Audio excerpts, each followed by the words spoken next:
क्षमा को पिघलने का अरमान क्यों है, पतंगे को जलने का अरमान क्यों है।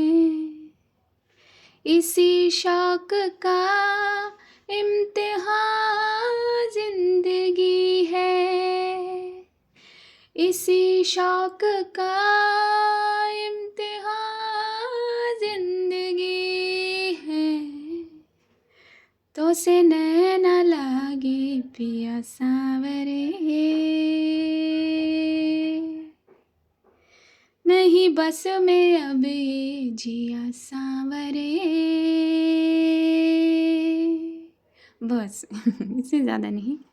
नमस्कार, कैसे हैं आप सभी? दुआ और उम्मीद दोनों है कि आप सभी बहुत अच्छे होंगे। तो बहुत बहुत स्वागत है आपका, वेलकम, खुशामदीद, अभिनंदन टू माय चैनल अरे ओनली लव। आइए छोटा सा एक रिकैप लेते हैं।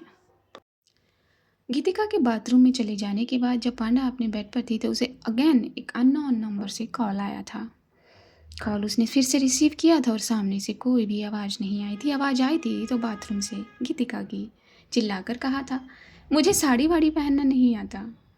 फिर पांडा ने अपनी गीतिका को साड़ी पहनाई थी। वो साड़ी पहनाने का अंदाज जो स्टेप टू स्टेप पांडा ने अपनाया था, होप कि आप लोग भी अपनाएं। और उसके बाद फिर गेट पर नॉक हो गई थी। एक सभ्य महाशय वाइट शर्ट में पांडा को बुलाने आए थे। बुलाया भी ऐसे कि आपको अपने साथ ले जाने का ऑर्डर है। पांडा ने भी कहा 5 मिनट वेट करिए क्योंकि मेरे पास बहुत इम्पोर्टेंट काम है। फिर चाहे डिफेंस मिनिस्टर बुलाएं या उनके पीए, वो अपना इम्पोर्टेंट काम करने गई थी और गीतिका को साड़ी पहनाकर उस सभ्य महाशय के साथ चली गई थी पीए के रूम में, जहाँ उसने चाय शेयर की थी, पिलाई थी पीए ने। वो पांडा को पहले से जानते थे, कुछ बातें हुई थी। वही बात गीतिका की भी हुई थी अपनी टीम से, क्योंकि उसका आर्टिकल आज सुबह धमाका मचाने वाला था। धमाका तो किसी और कदमों के बीच भी पड़ा था। एक लड़की साड़ी पहने हुए टकरा गई थी पांडा से। पांडा के हाथ उसकी कमर पर आए थे। उस लड़की के हाथ में जो भी पेपर्स थे वो हवा में थे। एक मैं हूं ना जैसा कोई सीन बना था। बस यही तो रिकैप था। आ जाइए मैं हूं ना से बाहर अपनी फ्लाइंग गर्ल कल्पना पांडे के पास। जब सारे पेपर उड़कर ज़मीन पर गिर गए थे तो नज़रें पांडा की उस लड़की पर पड़ी थी। उस लड़की की नज़रें पांडा में। दोनों की निगाहें टकराई थी और दोनों थोड़ी देर के लिए खामोश हो गए थे। ऐसे ही वो गिरने की पोजीशन में पांडा की बाहों में थी। लम्हा लम्हा आगे जा रहा था, तभी किसी ने पीछे से आवाज़ लगा दी, सोनल तो ठीक तो है? बस इस आई कांटेक्ट को ये आवाज़ तोड़ चुकी थी। पांडा ने अपने हाथ से सोनल को सहारा दिया था खड़े होने में। सोनल, राशा की गायनी, शैरन की बेस्ट फ्रेंड। आप ठीक हैं? देख कर चला कीजिए। पांडा के लफ्ज़ बहुत मुलायम थे। एक मुस्कान ली थी सोनल के लबों ने और फिर पांडा के चेहरे को देखा था। अच्छा लगा आपको देखकर, अच्छा लगा। मुझे भी बहुत अच्छा लगा आप यहाँ। हाँ, मेरा सेमिनार है इसी होटल में और उसी की तैयारी करके ये फाइल मैं लेके जा रही थी कि आप मुझसे टकरा गई। अब सॉरी। पांडा ने ये कहकर ज़रा अपने पैरों के पास पड़े पन्नों को उठाया था और अपने हाथों को जब उस पन्नों के साथ सोनल के आगे किया तो सोनल की निगाहों ने फिर से बांधा अपने आप को पांडा की निगाहों से। दोनों खामोश थे। पांडा का हाथ बढ़ा हुआ था लेकिन सोनल उन पेपरों को पकड़ नहीं रही थी। बाकी के पेपर्स और फाइल का वो कवर ज़रूर पकड़ा हुआ था। पकड़े तो तब ना जब वो पांडा से निगाह हटा पाए। दोनों के बीच खामोश एक तनाव, खिंचाव। फिर से ये दोनों एक दूसरे की निगाह में खो गए थे और फिर से उस लड़की की आवाज़ ज़रा पास आ गई थी, तू ठीक तो है ना? अब हाँ मैं ठीक हूँ। पेपर्स पांडा ने फिर से पेपर का याद दिलाया था सोनल को। सोनल ने इस बार पांडा की आंखों में देखते हुए ही वो पेपर पकड़ लिया था।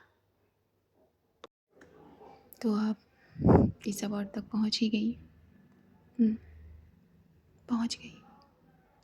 अब कॉफ़ी, सोनल ने पूछा था पांडा से। पांडा ने बिना सोचे समझे ही अपनी गर्दन हाँ में हिला दी थी और ये दोनों इस खूबसूरत होटल के कैंटीन की तरफ बढ़े थे। फूड कोर्ट जाकर कुर्सी खींची थी सोनल के लिए। सोनल इस साड़ी में लिपटी हुई किसी खूबसूरत हिरनी सी लग रही थी। उसकी वो बेहद कमर किसी का भी ध्यान खींच सकती थी। उसका वो स्लीवलेस ब्लाउज़ किसी का भी दिल लटका सकता था। उस पर से ये सारी शिफॉन, हाय ढह न जाए कोई। कैसी हैं आप? सोनल ने धीरे से पूछा। हाँ, आई एम वेरी फाइन। मुस्कुराते हुए अपनी गर्दन को ऊंचा कर लिया था पांडा ने। अपनी फेवरेट पोजीशन में वो बैठ गई थी, लेफ्ट पैर के ऊपर अपने राइट पैर को मोड़े हुए, टेबल पर अपनी दोनों कोहनियों को रखकर, अपने दोनों हाथों को एक दूसरे से सटाए हुए, अपनी चेहरे को सीधा करके वो सोनल को देखकर अपनी बातें कह रही थी। तभी इनकी कॉफ़ी के वो 2 कप भी आ गए थे। उस वेटर ने एक कप सोनल के सामने सरकाया था तो दूसरा पांडा के। और फिर सोनल ने चुपचाप बिना कुछ कहे उस कॉफ़ी के कप को उठाकर अपने लबों से लगाया था। खामोश। फिर से ये दोनों खामोश थे। कोई भी शब्द न इधर से जा रहा था न उधर से आ रहा था। कॉफ़ी को पी रहे थे। पांडा ने भी अपनी राइट हैंड की फिंगर्स में अपने कप को उठाया और फिर अपने लबों से लगाकर एक सिप लेकर वापस उस कप को वहीं रख दिया। फिर से सोनल ने पांडा को देखा था। फिर उसकी निगाह में कुछ आया। डॉक्टर अनम का एक एक लम्हा सोनल की निगाहों के सामने फ्लैश करने लगा था। चलने लगा था स्टेप बाय स्टेप। किस तरह डॉक्टर अनम ने आकर सोनल से अपने दिल की बात कही थी जब उन्होंने पहली बार पांडा को अपनी खिड़की पर देखा था। हर वो बात जो पांडा के साथ हुआ करती थी, हर वो बात डॉक्टर अनम सोनल से बताया करती थी। ये दोनों अपनी डॉक्टरी के दिन के दोस्त थे, बेस्ट फ्रेंड। हाँ, गायनी सोनल, ओबी गायनी सोनल डॉक्टर अनम की बेस्ट फ्रेंड के साथ साथ उनकी बैचमेट भी थी। इन दोनों ने अपनी डॉक्टरी को एक साथ पास किया था। दोनों ने अपने अपने हिसाब से अपना अपना हॉस्पिटल चूज़ किया था। सोनल ने उत्तराखंड को थामा था तो वहीं डॉक्टर अनम कश्मीर की तरफ बढ़ गई थी। किस तरह अनम की आवाज़ खिलखिला जाया करती थी जब भी वो पांडा के बारे में सोनल से फ़ोन पर बताया करती थी। किस तरह जब पांडा ने अपनी प्यार का इजहार किया था तो वो बात भी उन्होंने सोनल से शेयर की थी। किस तरह जब वो फ्लाइंग ऑफिसर से फ्लाइंग लेफ्टिनेंट बन गई थी, वो बात भी, हर वो बात जो वो पांडा के लिए सोचा करती थी सोनल से कह दिया करती थी कि मैं चाहती हूँ मेरी फ्लाइंग ऑफिसर कल्पना पांडे उस आसमान की हर ऊंचाई पर पहुँचे जहाँ से पहुँचकर जन्नत हासिल होती है। इतना सब कुछ उन्होंने पांडा के लिए सोच रखा था। हर एक बात सोनल जानती थी, हर एक बात। इसी वजह से वो पांडा से बाखूबी वाकिफ़ थी। डॉक्टर सोनल की निगाहों से आंसू गिरने में वक्त नहीं लगा जब उनकी निगाहों के सामने वो मंज़र आया जब डॉक्टर अनम पर असासिनेशन किया गया था। पांडा की निगाह सोनल पर गई और उनका एक हाथ जो टेबल की कॉफ़ी के कप के पास था उस पर पांडा ने अपना हाथ रखा था। सोनल, क्या हुआ? कुछ नहीं, कुछ भी नहीं। अपने दूसरे हाथ से ही अपने आंसुओं को साफ़ किया था सोनल ने। वैसे you looking so gorgeous. Thank you. Panda ने ज़रा बात बदलनी चाहिए थी। I am very happy for you Panda. आपने जो जो भी वादे किए थे आप सबको निभा रही हैं। आई am very happy for you and I am sure वो जहाँ भी होगी उसका दिल न जाने कितना बड़ा होता चला जा रहा होगा।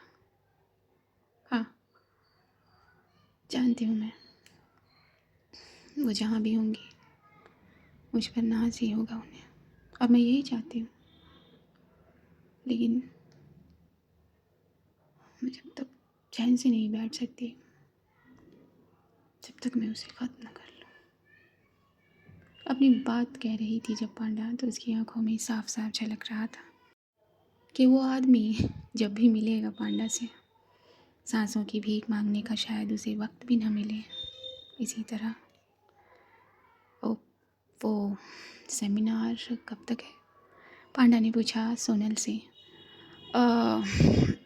अभी तो यहाँ 2 सेमिनार है मेरे, जस्ट थोड़ी देर बाद शुरू होगा, उसके बाद रात में एक, उसके बाद एक अलग जगह है, टोटल मिला के 4। ओह, तो आप बहुत बिज़ी पर्सन बन चुकी हैं। लेकिन अपनों के लिए नहीं। अच्छा, तभी ना कोई फ़ोन कॉल ना कोई मैसेज। ये शिकायत तो मैं स्क्वाड्रन लीडर कल्पना पांडे से भी कर सकती हूँ। सोनल ने अपनी गर्दन को ज़रा हिलाते हुए कहा। लेकिन स्क्वाड्रन लीडर के पास और भी रीज़न है। या आई नो, मैं समझ सकती हूँ। बाय द वे, शादी की? सोनल से पूछा पांडा ने। कोई मिला ही नहीं, कोई मिला नहीं या देखा ही नहीं। देख लेती, मगर कोई मिलना भी तो चाहिए। जिसे देखा उसे किसी और से प्यार हो गया, क्या कर सकते हैं। ओह अच्छा, तो आपका इशारा मेरी तरफ है? हाँ, आपकी तरफ भी है स्क्वाड्रन लीडर कल्पना पांडे। लेकिन जब दिल ने दूसरी बार किसी को चाहा तो उसे भी किसी और से प्यार हो गया। इस मामले में ज़रा ब्लैंक है किस्मत। ऐसा नहीं है, होगा कोई आपकी ही तरह आपके लिए। Thank you. वैसे आप कहाँ से आ रही थी? बस पीए साहब से मीटिंग, एक कैजुअल मीटिंग। ओके। हाँ, आपकी मीटिंग तो पीए साहब से ही होगी। हम कौन होते हैं, अगर ये ज़िंदगी ये किस्मत नहीं टकराती यहाँ तो। ऐसा नहीं है सोना, बिल्कुल भी नहीं है ऐसा। हाँ, और यही सवाल मैं अगर आपसे करूँ तो स्क्वाड्रन लीडर, हाँ, मुझे मिला है कोई। रियली? कौन है वो? मिलवाती हूँ आपसे, एक सेकेंड। पांडा ने गीतिका को फ़ोन किया अपने फ़ोन से। स्क्वाड्रन लीडर किधर हैं आप? मैं कब से वेट कर रही हूँ आपका। पांडा अपना फेवरेट वर्ड बोलने वाली थी, तभी उसे ख्याल आया कि सामने कोई है। मिस जर्नलिस्ट, होटल के फूड एरिया में आइए, जल्दी कीजिए, टाइम वेस्ट मत कीजिएगा। ये कहते हुए ही पांडा ने फ़ोन कट कर दिया। ये क्या बात हुई? जल्दी कीजिए, टाइम वेस्ट मत कीजिएगा, फ़ोन कट कर दिया।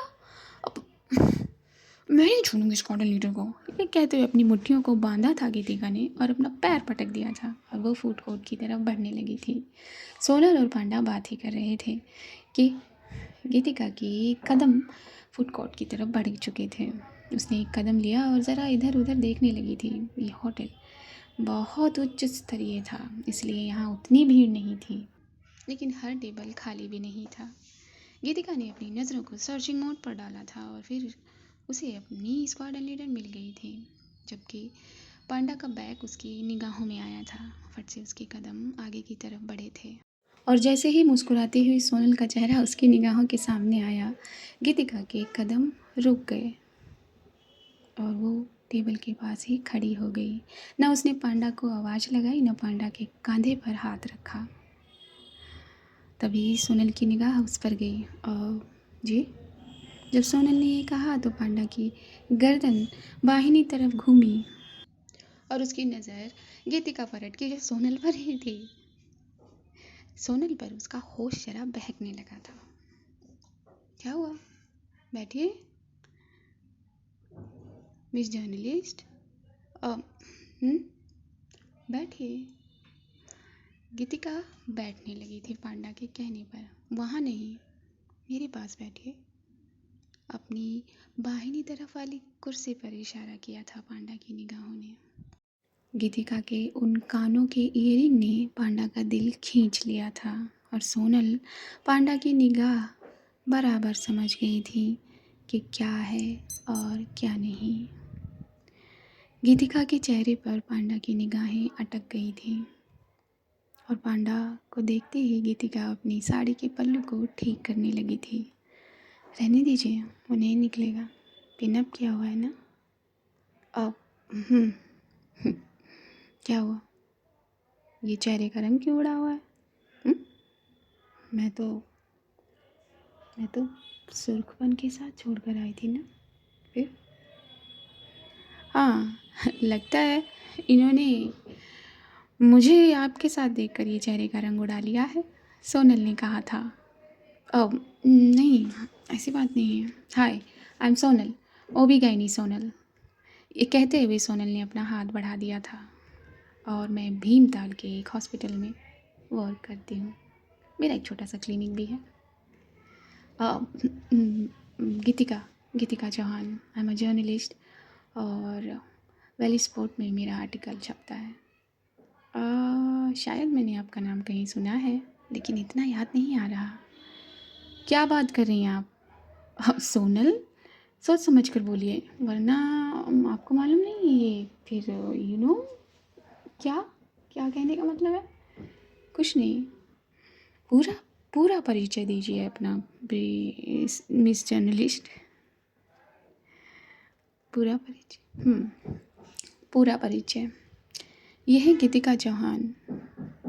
गीतिका चौहान यानी कि स्क्वाड्रन लीडर कल्पना पांडे की जान। प्यार है ये मेरा, मोहब्बत है मेरी, दिल है मेरा। जो कहना चाहिए कह लीजिए सोनल, क्योंकि धड़कता है इनके साथ मेरा दिल। जब पांडा ये सब बातें सोनल के सामने कह रही थी, गीतिका की हवाइयाँ उड़ी हुई थी। उसके कान उसे गर्म महसूस हुए, जैसे किसी ने गर्म गर्म लोहा डाल दिया हो। उसकी आंखें अपने शर्म में कहीं डूबती नज़र आ रही थी। और फिर दिल ये कह रहा था कि ये क्या कह रही है स्क्वाड्रन लीडर। और दूसरी तरफ ये दिल ये भी कह रहा था, पांडा बता रही है कि गीतिका उसके लिए क्या है, और वो भी सोनल से। सोनल भी तो दुनिया में ही आती है ना। और ये सोनल है डॉक्टर अनम की बेस्ट फ्रेंड, जिन्हें सब चीज़ें पता है, हर चीज़। शायद इन्होंने मुझसे ज़्यादा उनके साथ वक्त बिताया। क्या? जितनी हैरान गीतिका पांडा के इजहार दिल से थी, उससे कहीं ज़्यादा हैरान वो तब हुई जब उसे मालूम हुआ कि सोनल डॉक्टर अनम की बेस्ट फ्रेंड है और वो उनके कितने करीब रह चुकी हैं। हाँ, ये भाव आप सही दिखा रही हैं मिस जर्नलिस्ट, क्योंकि ये शायद हर चीज़ जानती हैं, हर वो लम्हा जो मैंने और डॉक्टर अनम ने साथ बिताया था, हमारा वो हर फर्स्ट मोमेंट शायद किस भी इन्हें मालूम होगी। राइट सोनल? यस। अपनी गर्दन पर अपनी इंडेक्स फिंगर से ज़रा रब करते हुए सोनल ने ये एक्सेप्ट किया था कि डॉक्टर अनम ने वो पहला किस भी बात उसकी शेयर की थी सोनल से, लेकिन सोनल ने अपनी बातों में ज़रा शब्द जोड़े थे। हाँ, सिर्फ ये बताया था कि फर्स्ट किस पूरा हुआ है, ये नहीं बताया था कि कहाँ हुआ है, कैसे हुआ है। So don't worry. सोनल ने इसी तरह एक हंसी लेते हुए पांडा की बात का जवाब दिया था गीतिका को देखकर। एनीवेज, मुझे बहुत अच्छा लगा। बहुत अच्छा लगा। एंड आप दोनों बहुत अच्छे लगते हैं साथ में, बहुत अच्छे। And Geetika, miss Geetika Chauhan, you are very beautiful. आपकी आंखें बहुत खूबसूरत है। मैं हर जगह क्यों लेट हो जाती हूँ? सोनल ने अपने बाहिने हाथ की मुट्ठी बनाकर जरा टेबल पर पटक दी थी। गीतिका ने फिर से हैरानी भरी निगाहों से उसे देखा था। पांडा मुस्कुरा दी थी गीतिका का ये चेहरा देखकर। इन्हें भी कोई चाहिए, प्यार करने वाला, आपकी तरह। पांडा का हाथ पकड़ लिया था गीतिका ने टेबल के नीचे से। रोकना चाह रही थी पांडा को कि बस करे, वरना वो कितने लाल करेगी अपने गाल, बस इसीलिए। और पांडा बखूबी समझ गई थी उसके हाथों के उस दबाव को, लगाव को। फिर ये तीनों कुछ बातें करने लगे थे। वहाँ बेस पर तैयारियां हो गई थी। अमेज और अभी के जो जेट थे वो तैयार कर दिए गए थे। वो लंबी सीढ़ियाँ लगाकर उनके जाने का रास्ता तय कर दिया गया था। बहुत बिजी था बेस आज, बहुत बिजी। अभी ने अपने कान से फ़ोन हटाया ही था कि जरनाब की आवाज़ ने फिर से उन्हें होल्ड कर लिया था। अभी, हाँ, I love you, I love you too जरनाब।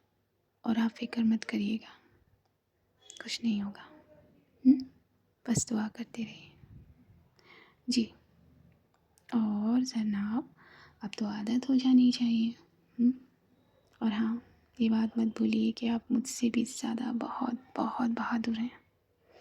अगर आप नहीं बहादुर रहती मैं क्या ही करता। जी, याद है, लेकिन लेकिन कुछ नहीं। जी, अच्छा, अब टाइम हो रहा है। जी, माँ और पापा के साथ रहना। जी, बस अब फ़ोन रखिए, वरना आप एक ना एक चीज़ बताते रहेंगे। जरनाब ने अपनी भमों को सिकोड़ लिया था और बस वो फ़ोन कट कर देना चाहती थी। कट किया था अभी ने सेल फ़ोन और दे दिया था वहाँ खड़े एक ऑफिसर को। वो फ़ोन वो लेकर अंदर चले गए थे। अभी ने अपने हेलमेट को अपनी कमर में दबाया था और वो मजबूत कदम बढ़ चले थे अपने जेट की तरफ। उन लंबी सीढ़ियों को तय करके ये लोग अपने अपनी स्थान ग्रहण कर चुके थे। और फिर वो जेट का कवर बंद किया था। अपनी इंडेक्स फिंगर को ज़रा घुमाया था कि वो लंबी सीढ़ी वहाँ से हटती नज़र आई थी। ऑफिसर्स ने वो जगह खाली कर दी थी। इंडेक्स फिंगर ज़रा घूमी थी। वहाँ से सामने खड़े एक आदमी ने ज़रा अपने हाथों को उस गोलाई में घुमाया था और फिर ये जेट रनवे पर आगे चलने लगा था। देखते ही देखते रनवे छोड़ दिया था दोनों के जेट ने। रडार पर जेट की लोकेशन रेडी हो गई थी और फिर हवा में हुए थे ये जेट। दोनों दिशाएं बदल चुके थे। 45 का एंगल देते हुए दोनों के जेट लेफ्ट और राइट पर मुड़ गए थे। वहाँ वैली में ब्रांचर सर के ठीक बगल वाले कैबिन में मिस्टर सिंह के बाल होते तो उड़ गए होते, लेकिन बाल तो थे नहीं। जो भी था वो उड़ रहा था धीरे धीरे, दिल जैसे बाहर आ जाना चाह रहा था, क्योंकि मिस्टर सिंह के पास न जाने किस किस पावरफुल इंसान के कॉल आ गए थे। ये तुमने क्या किया, तुम्हारी खबर झूठ कैसे साबित हो गई। और मिस्टर सिंह की हवाइयाँ उड़ी हुई थी कि ये क्या हुआ। वो दांत पीस पीस कर सिर्फ गीतिका को कोस रहे थे। वहाँ अनु और सूरज अपने घर पहुँचे हुए थे। अनु के घर पहुँचा हुआ था सूरज, जहाँ अनु के मम्मी पापा भी बैठे हुए थे हॉल में। वो टीवी पर चालू थे, अपना टीवी पर जो भी प्रोग्राम आ रहा था वो रनिंग में था। और वो कॉफ़ी चाय ये सब लेकर, आज तो मज़ा आने वाला है। हाँ यार सूरज, मैंने बात की वहाँ, वो तो वो तो घर भी नहीं गया, ऑफिस में ही बैठा हुआ है। कौन? अरे टकला, और कौन? उसके बाल होते तो अब तक जल चुके होते सारे। हाँ, एनीवेज कहीं ना कहीं तो होंगे ही। और नहीं तो क्या, ये पढ़ तो सही, इसे पढ़ने के बाद तो किसी का भी कुछ भी जल जाएगा। ये तो क्या वर्ड इस्तेमाल करती है यार, मानना पड़ेगा। खड़े खड़े किसी को जला दे, लेकिन ये है कहाँ? आज होना चाहिए था उसे यहाँ पर। वो सब तो ठीक है सूरज, लेकिन मुझे डर लग रहा है। याद है तुझे वो गुंडा जो पान चबाते हुए गीतू के कैबिन में आया था? भाई साहब, ये तो उससे भी पावरफुल पावरफुल लोग इसमें शामिल हैं। वो गीतू को कहीं धमकी या कुछ।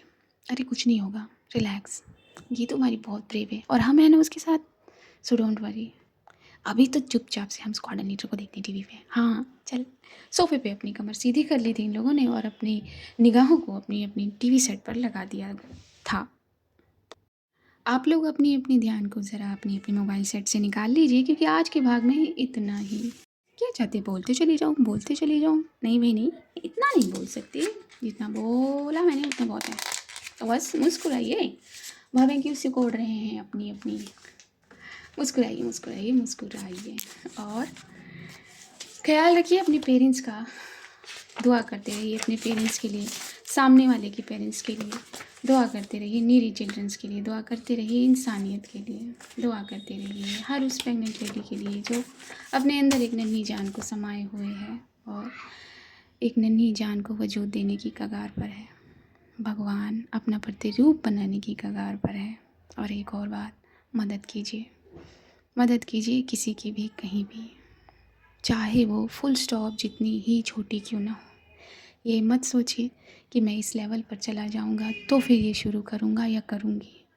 शुरू कर दीजिए, क्योंकि मुझे यकीन है अगर शुरू फुल स्टॉप से किया जाएगा तो वो सर्कल बन जाएगा। जिस तरह आपका लेवल ऊंचा चला जाएगा उसी तरह वो सर्कल बढ़ता चला जाएगा। तो मदद करिए, किसी की भी मदद करिए, जिसकी भी कर सकते हैं। मुस्कुराते रहिए इसी तरह। मैं आप सभी से इस सुंदर नोट पे लूँगी इजाज़त। नमस्कार।